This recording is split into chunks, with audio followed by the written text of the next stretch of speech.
நன்றி சொல்ல உனக்கு வார்த்தை இல்லை எனக்கு, நான் தான் மயங்குறேன். காலமுள்ள வரைக்கும் காலடியில் கிடக்க நான் தான் விரும்புறேன். நெடுங்காலம் நான் புரிஞ்ச தவத்தாலே நீ கிடைச்ச பசும் பொன்ன பித்தளையா தவறாக நான் நினைச்சேன்.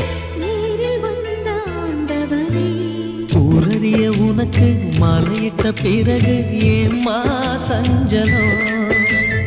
உன்னுடைய மனசும் என்னுடைய மனசும் ஒன்றாய் சங்கமோ?